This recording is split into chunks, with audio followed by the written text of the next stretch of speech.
What's up, everybody? Welcome to another brand new edition of Real to Real, the movie review show streamed live right here from Hennepin Technical College. I'm Jay Colden, and I'm joined by Spencer Jones. Today, we're going to be taking a look at Universal Pictures' summer action movie, Jurassic World Rebirth. Spencer's going to tell us all about it in just a moment, but first, we're going to kick things off by checking out the official trailer.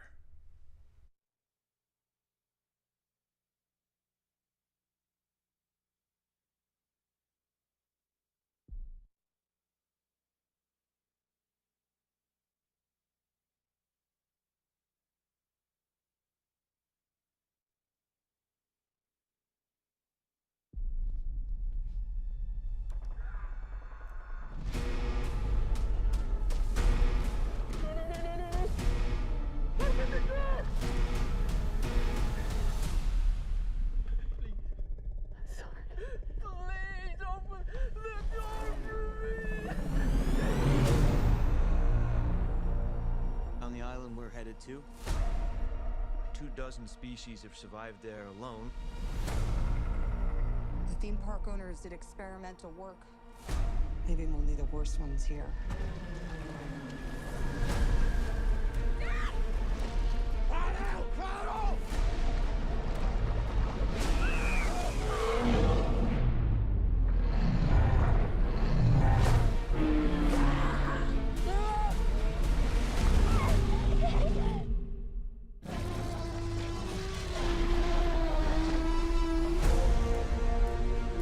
Don't see that every day, or ever. Let's go. If we get this DNA, Millions of lives are saved. Maybe we should make this quick, huh? Time to move.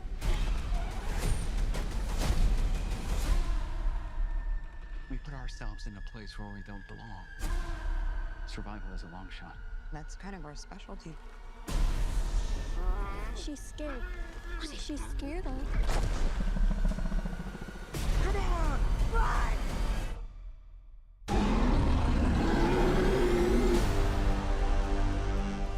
We're not gonna let you get hurt, okay?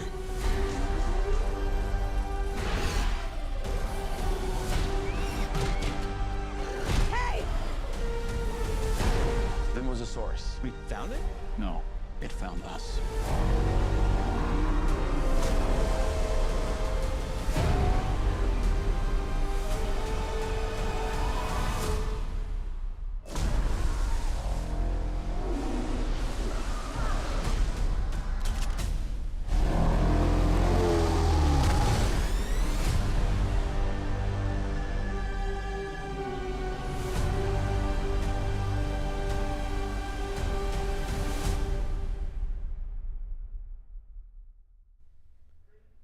Jurassic World Rebirth, directed by Gareth Edwards, follows two different plots throughout the movie. The first follows Zora Bennett, played by Scarlett Johansson, Duncan Kincaid, played by Mahershala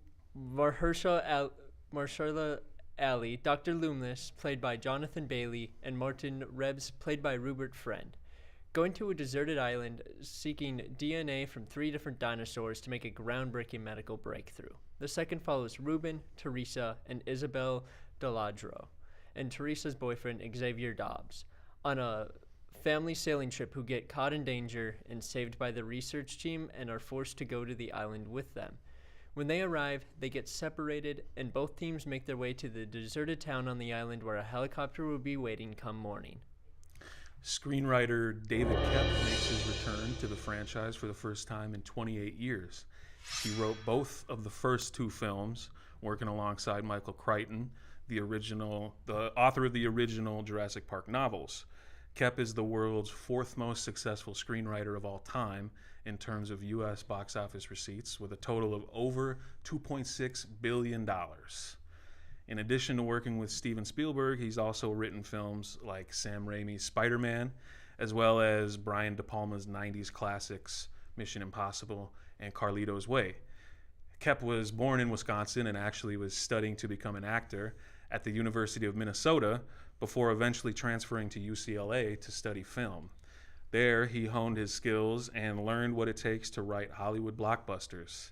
Speaking of what it takes to write Hollywood blockbusters, let's take a look behind the scenes of Jurassic World Rebirth. For anyone who loves the original Jurassic films, this is the movie for you. Oh my God. Steven gave me a call and said, hey, you want to do another one of those? It's called Rebirth. It harkens back to the first film. It's a survival story.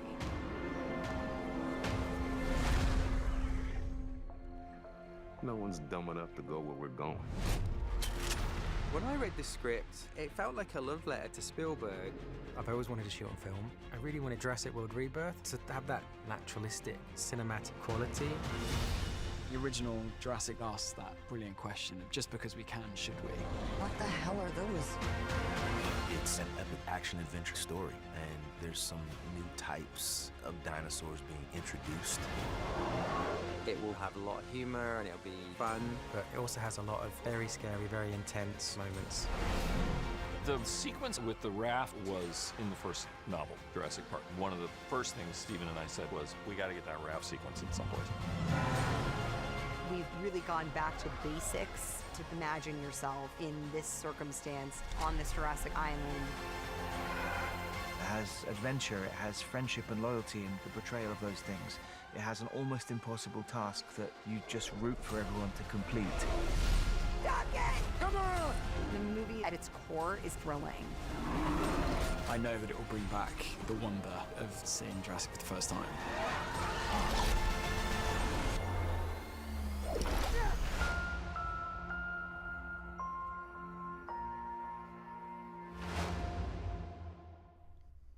Now for a few fun facts. It grossed over $860 million at the box office, which was the second highest this summer behind Lilo and Stitch.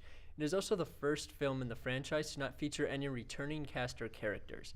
It was filmed in the real-life jungles of Thailand and features many new mutant dinosaurs, most notably the D-Rex, which has a terrifying 6 limbs and kind of looks like my co-host. Shade.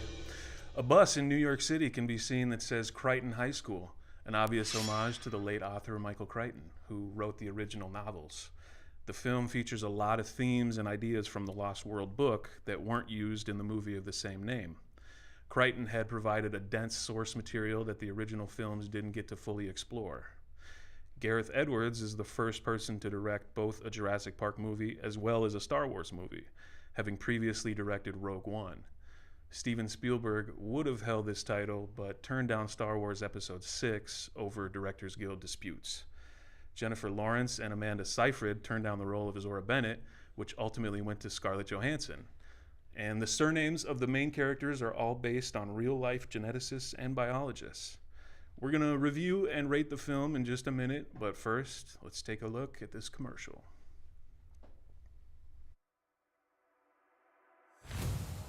We really try and keep track of what's going on in the world as far as what are the trends.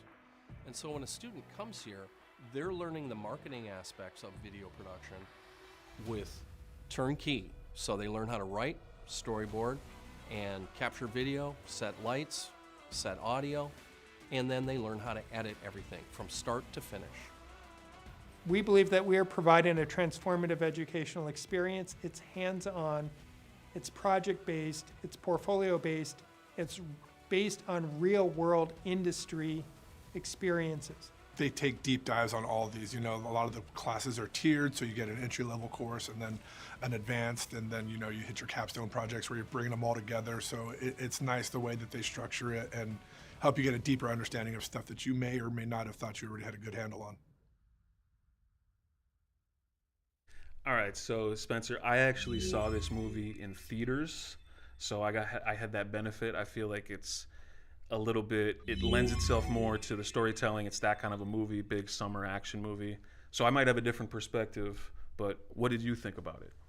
Yeah, so I only watched it in my house on Fandango, and it was also on my small little 32-inch TV, so I definitely feel like I didn't get the same kind of experience as I would in the theater. I think I would have enjoyed the movie a little more if I got that experience. But did it make you want dino nuggets?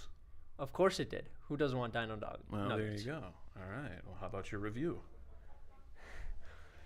Jurassic World Rebirth is just another classic franchise movie, only made for a quick cash grab and not for actual entertainment, with tons of obvious ad placements such as Snickers, Frito-Lay, and even countless more. The plot, script, and special effects are all incredibly generic and boring in my opinion.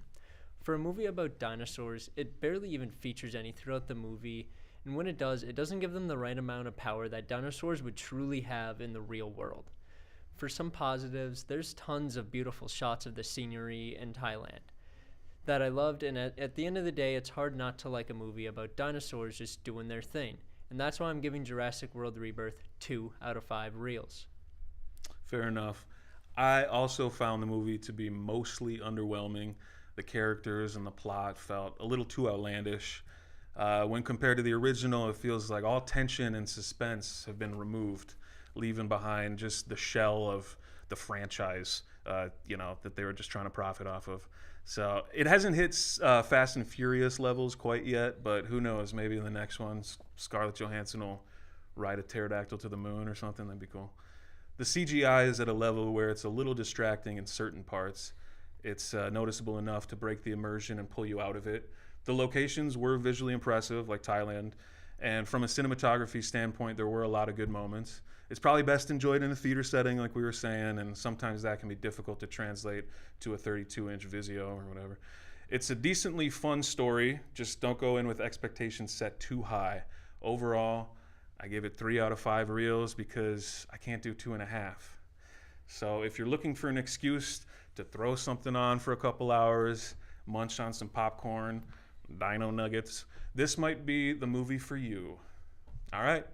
That's going to do it for this episode of Reel to Reel. Don't forget to follow us on Facebook and check out our YouTube channel. Give us a like, leave a comment, donate to the GoFundMe to shave Spencer's head. Tune in every Friday at 10:30 and noon for brand new episodes. I'm Jake Holden. And I'm Spencer. Thank you for watching. See you later.